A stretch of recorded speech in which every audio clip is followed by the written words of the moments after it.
страшно жить.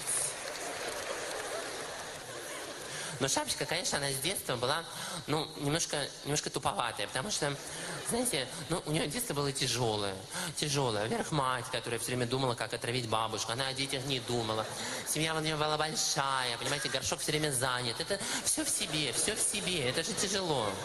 Вот, поэтому, конечно, это отразилось на дальнейшей жизни шапочки, она потом и замуж неудачно вышла. Вот, значит, за оборотня, ну, сказалось вот это детское впечатление, все-таки тяга к волкам, это Фрейд описал.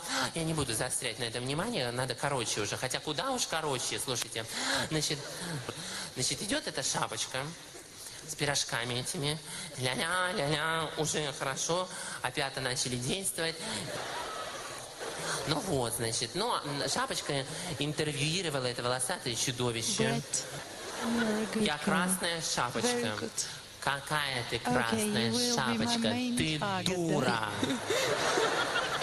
Она говорит, я дура, я красная шапочка. Он говорит, да ты, говорит, не красная шапочка, а самая настоящая дура.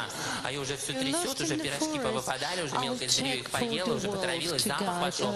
Она говорит, я же красная шапочка. Он говорит, да ты, говорит, на себя посмотри. Она такая раз зеркальце поискала, вот дура, шапочку забыла. Как страшно жить.